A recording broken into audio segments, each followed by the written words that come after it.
Hello, my name is Alberto Garza, and I did my research about technology and the effects it has on people and their creativity. Me and my partner chose this topic because it is something that is evolving extremely fast in our society today.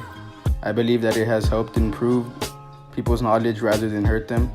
Many people have different opinions on this specific topic, and they can all make valid points, but what a lot of people do not see is how much it has improved the creativity in people and made this world way more different than what it was decades back.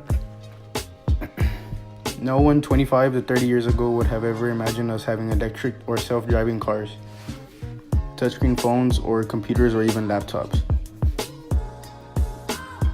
A lot of the stuff we have nowadays, and it's crazy to think about how much it has changed since then.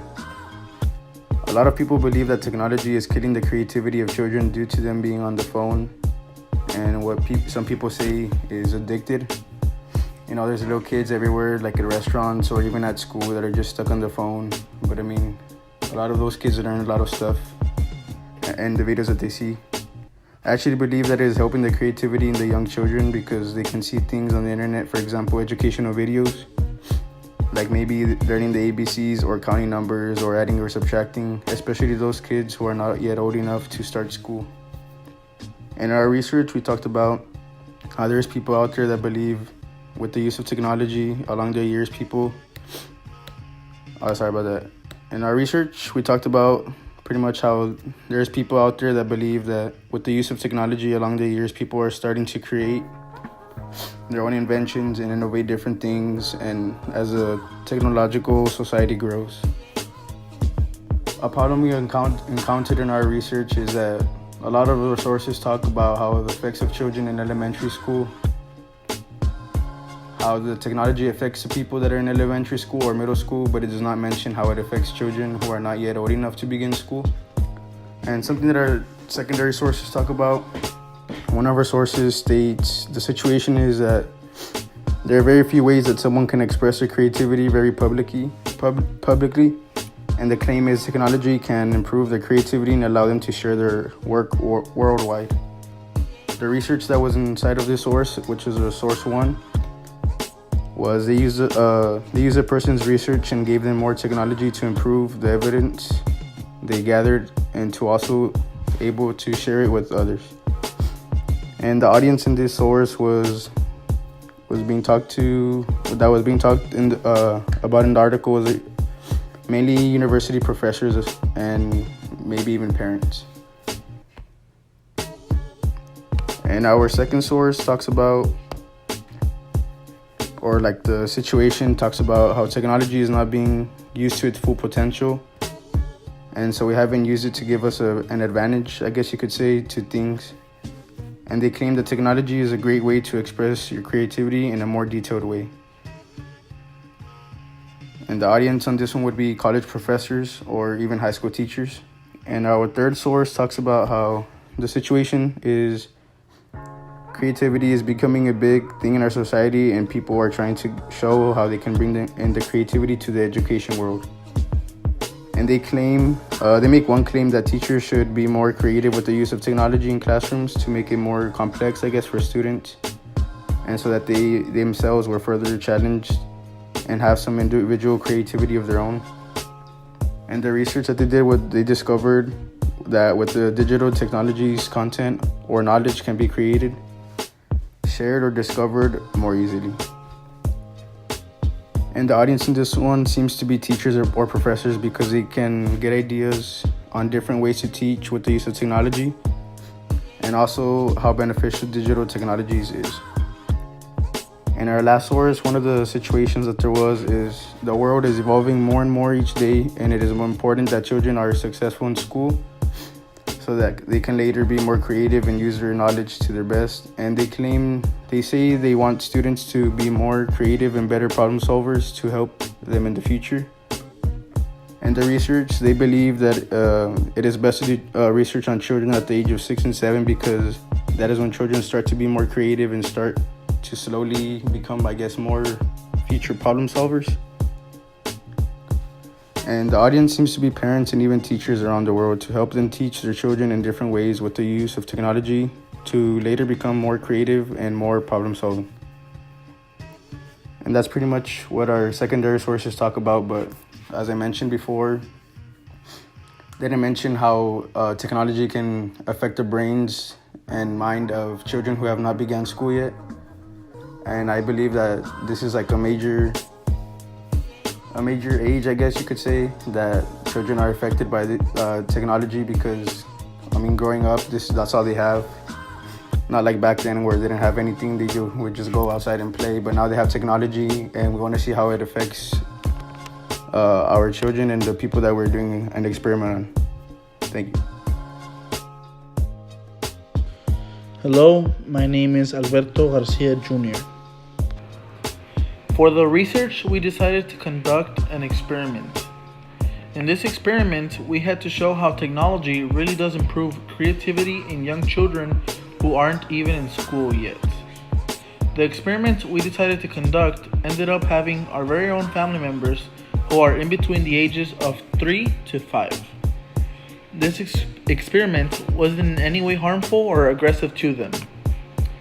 What we ended up doing was giving them technology, which mostly ended up being iPads and or tablets, for a whole week, and see what happened while the week was passing by. In the beginning, it was a bit hard, not only because they really didn't know how to fully use this type of technology, but after a while, we really started to see some progress. By the end of the week, we were observing the kids. We really realized the differences of how the week started and how it ended. It was remarkable, honestly. In one child, we were able to see that she loved watching YouTube videos on making slime. Slime is basically a toy that mostly kids from the ages of 6 to 9 use.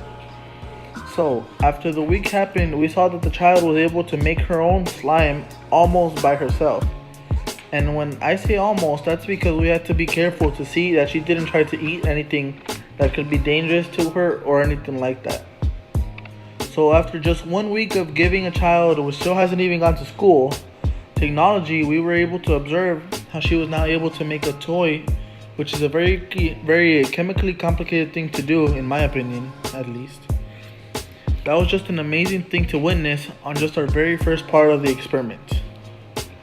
On our second part of the experiment, we decided to give technology, which ended up being an iPad, to another child that wasn't in school either. With this child, he really enjoyed playing and watching games that were basically new arcade games. In the beginning of the week, he really just looked how the game automatically started a video showing how to play and things like that. And after a while, he realized that he could slide and play like in the videos, and so he did. By the end of the week, during the last few days, he actually started to slowly get the hang of the games. We have this video that showed how he played by the end of the week. Yup. Go.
Ramiro, What?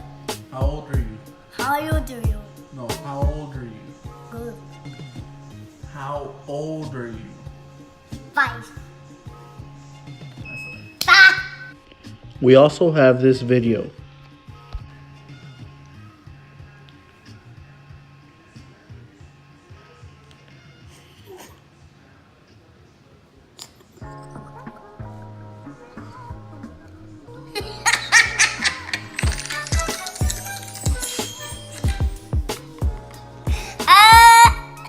So as you can see, the subject is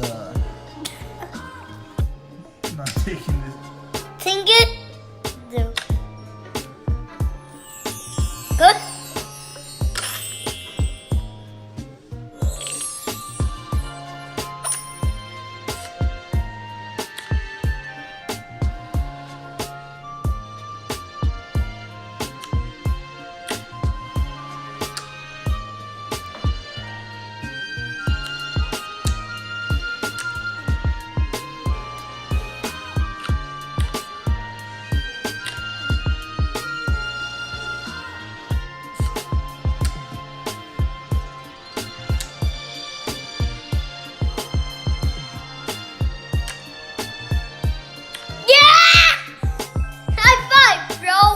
Oh yeah. Fist ball. As you can see, the child was also able to complete certain educational puzzles and even learn certain numbers in just 1 week. We were really surprised by the results of the experiment. We couldn't believe that in just 1 week we were able to give a whole new level of creativity and education to children even before they start school. After our experiment, we have concluded that technology really does affect the creativity and even the education of children that haven't started school in a positive way. So, we really recommend to all parents and teachers of young children to allow technology in the household and in school, not only for fun, but for creativity and education as well. This is because technology is not just something that distracts children and takes them away from the things they should be doing, but that it can actually help them not only to improve their creativity, but in many other things as well. Thank you.